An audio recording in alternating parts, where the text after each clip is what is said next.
Cewek kemana nih sore-sore? Cuci. Dulu dong.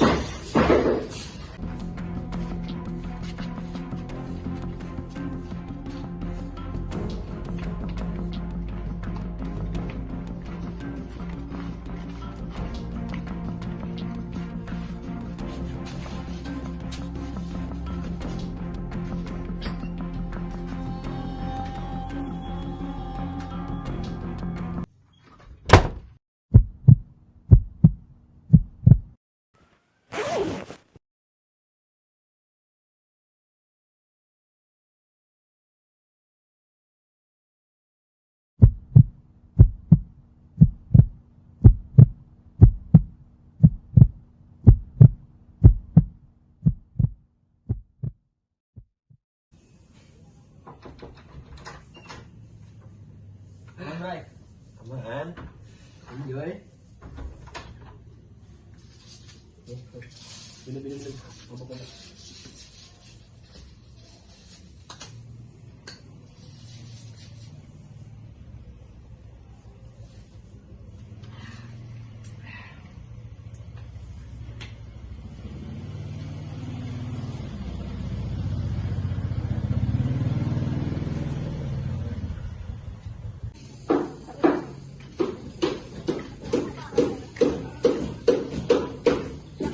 Cabut dulu ya. Siap. Yoi.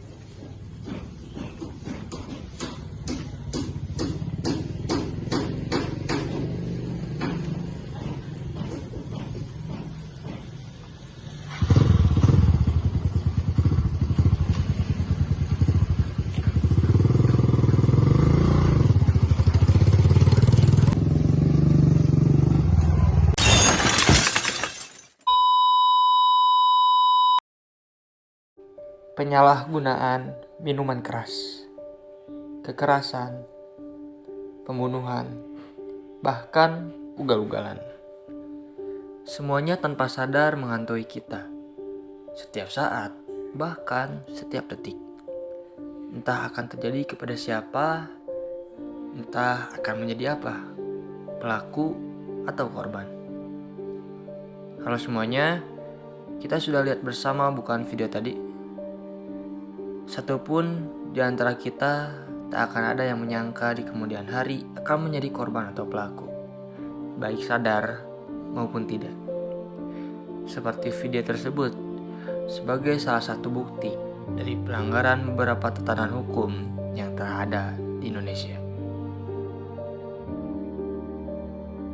Pelanggaran pertama, penyalahgunaan minuman keras atau alkohol. Peraturan tersebut jelas tertulis dalam pasal 20 RUU Larangan Minum Beralkohol yang menjelaskan setiap orang yang mengkonsumsi minuman beralkohol sebagaimana dimaksud dalam pasal 7 dipidana penjara paling sedikit 3 bulan dan paling lama 2 tahun atau denda dengan paling sedikit 10 juta hingga 50 juta. Sebuah pelanggaran yang jelas banyak dilakukan oleh berbagai kalangan, entah remaja atau orang dewasa, menjadi salah satu faktor dari banyaknya kasus pelanggaran hukum di Indonesia. Pelecehan seksual dan kekerasan terhadap perempuan, hal yang biasa dinormalisasi oleh beberapa orang, bukan karena masalahnya tak penting, melainkan kita yang tak sadar bahwa hal tersebut sudah genting. Lebih dari ribuan kasus yang menjadi bukti nyata dari pelanggaran itu. Sebuah pelanggaran hukum yang tercantum dalam pasal 289 KUHP yang berbunyi, barang siapa dengan kekerasan atau ancaman kekerasan memaksa seseorang melakukan atau bahkan membiarkan dilakukannya perbuatan cabul, dihukum karena melakukan perbuatan yang menyerang kehormatan kesusilaan dengan pidana selama-lamanya 9 tahun. Semua itu berawal dari anggapan candaan dan respon yang sangat bias. Masalah krusial yang datang dari yang disepelekan. Namun, seperti yang diucapkan oleh seorang aktivis pembela hak perempuan, bukan laki-laki yang hendak kami lawan, melainkan pikiran kolot dan adat usang. R.A. Kartini. Pelanggaran selanjutnya biasanya menjadi ujung dari sebuah kasus. Hal lumrah yang digunakan untuk menghilangkan bukti, namun berujung muncul pelanggaran yang tak memenuhi nurani. Pembunuhan. Pelanggaran yang jelas tertulis dalam pasal 338 KUHP yang berisi, barang siapa dengan sengaja merampas nyawa orang lain, diancam karena pembunuhan dengan pidana penjara paling lama 15 tahun. Kasus yang cukup marak terjadi akhir-akhir ini.